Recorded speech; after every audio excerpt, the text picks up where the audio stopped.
James thought marrying a young Filipina would finally bring him peace after years of loneliness. But when his dream life turned into a nightmare, how far would he go to escape? The air in Palawan was heavy with heat, the kind that clung to skin and made every movement slow. James Holloway stepped off the bus with his small black suitcase and paused, letting the unfamiliar sounds settle around him. Jeepneys roared down the road, painted in bright colors that almost hurt his eyes. Vendors shouted prices for coconuts and mangoes, their voices cutting through the buzz of motorbikes. The smell of grilled fish drifted past, sharp and salty, and for a moment James just stood still, taking it in. This wasn't England. This wasn't rain dripping from broken gutters or the dull hum of a radiator in an empty house. This was noise, color, heat, and life. And for a man who had spent years surrounded by silence, it felt like stepping onto another planet. James was 58, his body worn by long days of office work and longer nights alone. His divorce had been final for years, but the weight of it clung to him like smoke. He had watched his ex-wife remarry, had felt the sting of his children's lives moving forward without him. Back in Manchester, even the pubs felt unwelcoming, full of younger men laughing over football matches he no longer cared about. He had come here because he wanted to feel different, because he thought maybe in this faraway place he could start again. That night, James sat at a wooden table in a small roadside eatery. The fan above barely stirred the thick air, and his shirt clung to his back. He ordered grilled fish and rice, nodding when the waitress asked if he wanted water. She was young, her English careful, her eyes bright but cautious. Her name tag read, Arlen. She set the plate down with practiced ease, but when James thanked her, she paused just long enough to ask, "You're not from here, right?" The question was simple, but her voice carried a kind of warmth that made James feel noticed. He laughed. "You caught me. I'm as foreign as they come." Her laugh in return was soft, almost shy, but it stayed with him long after she walked away. That night, as he lay on the thin mattress in his guest house room, James thought about that laugh. He told himself it was nothing, just a girl doing her job. But the truth was, he hadn't felt seen in years, and the thought of someone looking at him without judgment was enough to keep him awake long into the night. Over the next week, James found reasons to eat at the same place. Arlen was there most evenings, her dark hair tied back, her movements quick and efficient. Sometimes she spoke to him for only a minute, asking if he liked the food or teasing him about his poor attempt at Tagalog. Other times she lingered, asking questions about his life in England. He told her about the rain, about trains that never ran on time, about the way Christmas lights glowed in the cold.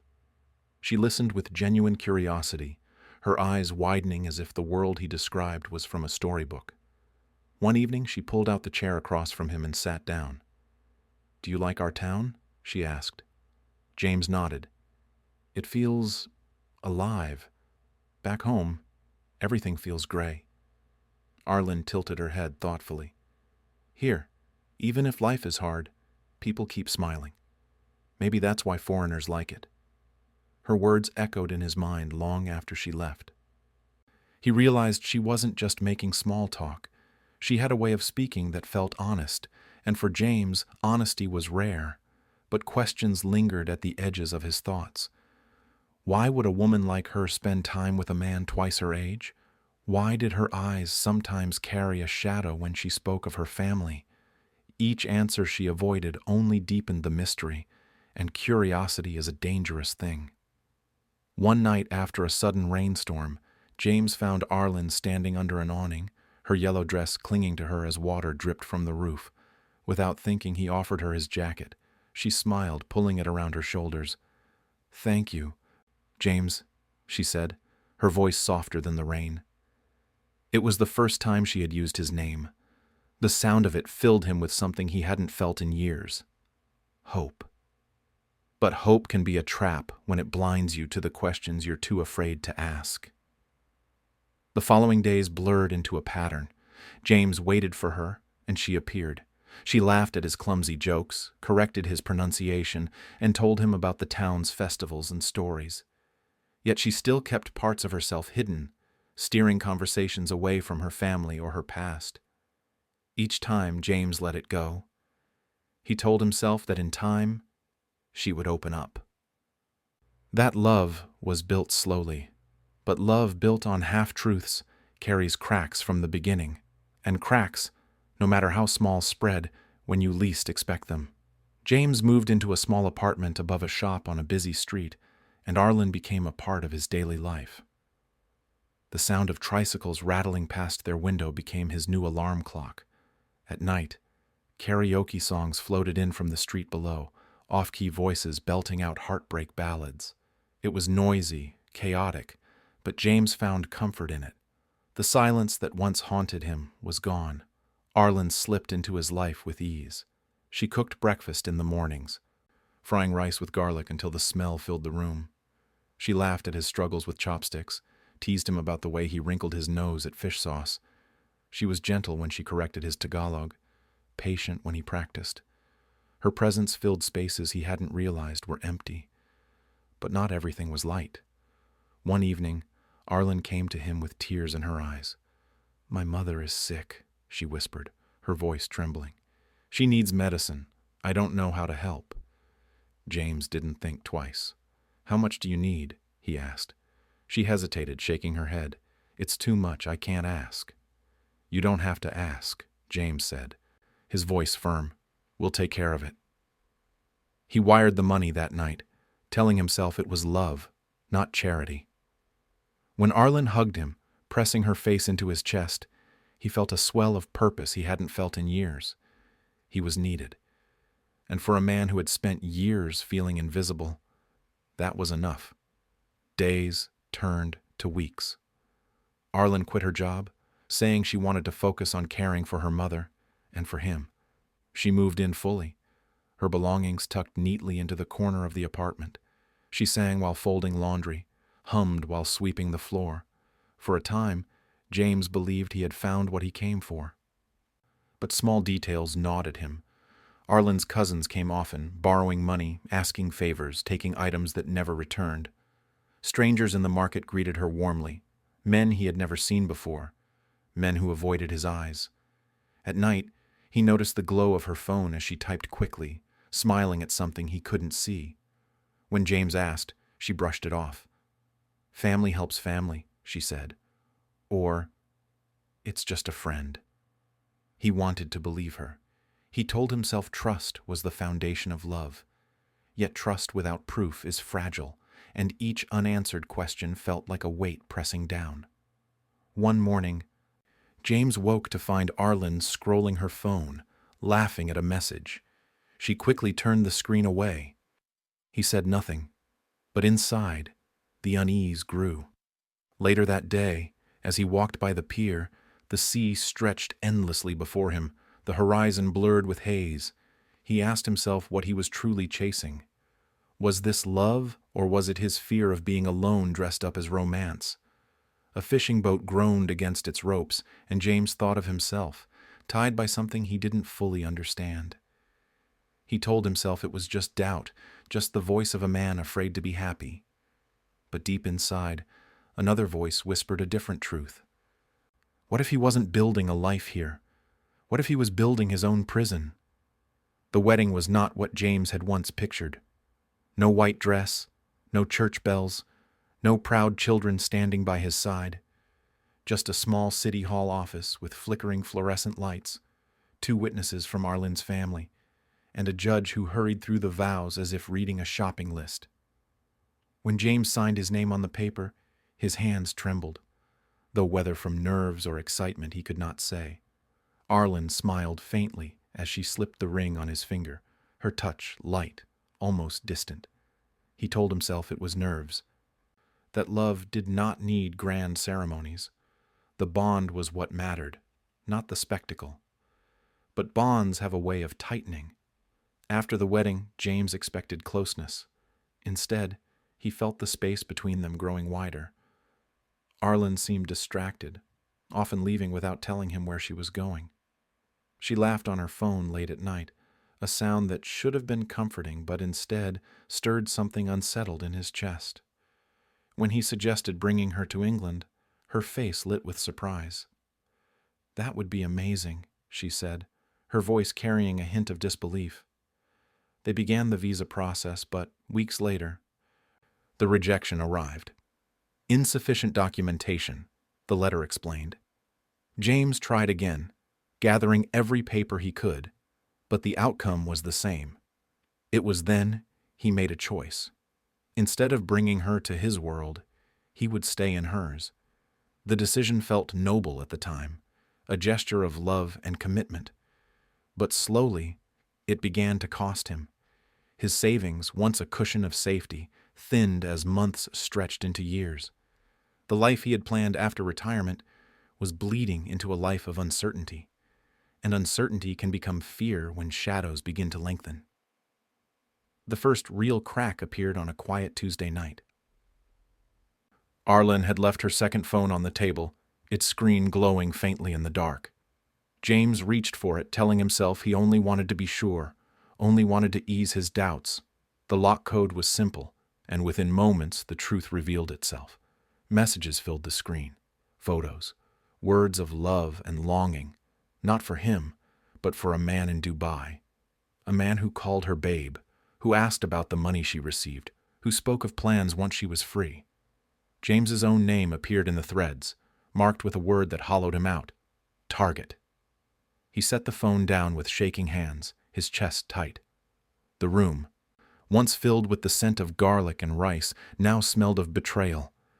His world tilted, and the certainty he had clung to crumbled like ash. Still, he said nothing. He waited. He watched.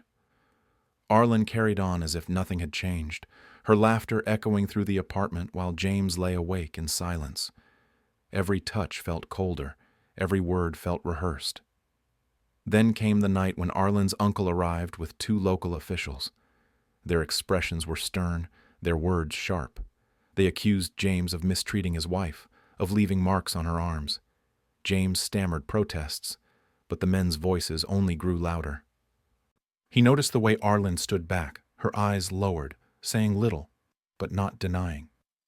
They gave him a choice: pay 80,000 pesos to settle or face the legal system. James's heart pounded. The thought of a foreign jail cell filled him with terror. His hands shook as he withdrew the money, watching as the men counted it carefully before leaving. Arlen touched his arm after they were gone, whispering, "It's over now." But James knew it wasn't. The next morning, his bank called about unusual activity. Flights booked, electronics purchased, transfers to names he didn't recognize. His savings were being drained, and he realized with sickening clarity that the trap had sprung fully closed. Each day that followed felt like a performance he could not stop. He smiled when Arlen smiled. He nodded when her cousins appeared. He pretended not to see the way her eyes lit up when messages arrived. But inside, he felt himself shrinking. His passport, taken for investigation, sat locked away where he could not reach it. His life, once heavy with loneliness, was now heavy with chains. He had come here for freedom. He had found a prison, and prisons only tighten when you struggle against them. The question that haunted him was no longer, "Did she love me?" but how much more will she take before there's nothing left? James woke each morning to the sound of laughter outside. Arlen's voice carried through the thin walls of the apartment, her words in Tagalog too quick for him to follow. He sat on the edge of the bed, listening, his fists clenched in his lap. She was laughing for someone, but it was never for him. The apartment, once filled with her songs and the smell of home-cooked food, now felt like a stage where he played the role of husband, while the real story unfolded elsewhere. The curtains remained half-drawn, the light dim, as if even the sun wanted no part in what was happening. Yet James was not completely broken. Desperation carved space for clarity. He began keeping records. Quietly, he saved receipts, copied messages, wrote down dates and names.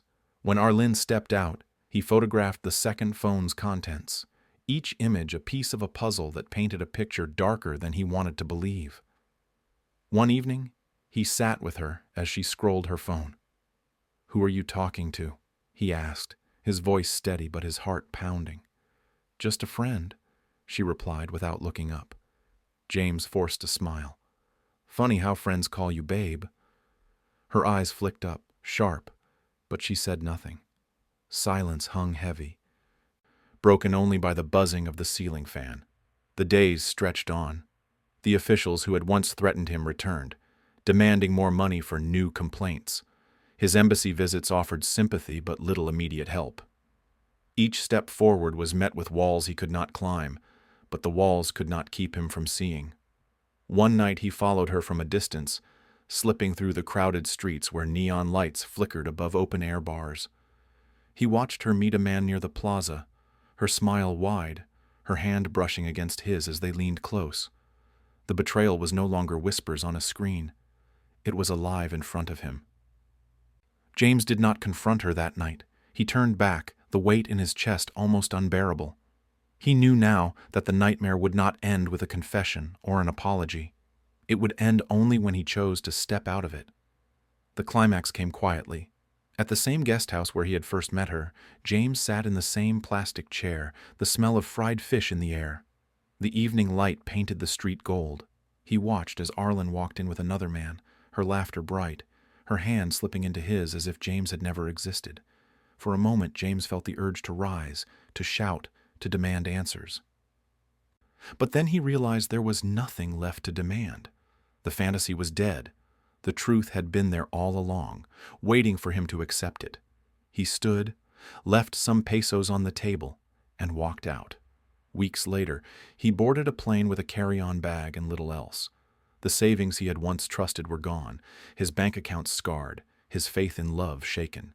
Yet as the plane lifted into the clouds, James felt something he had not felt in years: relief. Back in Manchester, the gray skies no longer seemed oppressive. He rented a small flat, joined a support group for victims of scams, and slowly began to rebuild. When he spoke, his words carried not bitterness but warning, not shame but clarity. He had come to the Philippines believing love would save him. Instead, the nightmare had forced him to see that salvation had never been in another person's hands. It had always been in his own.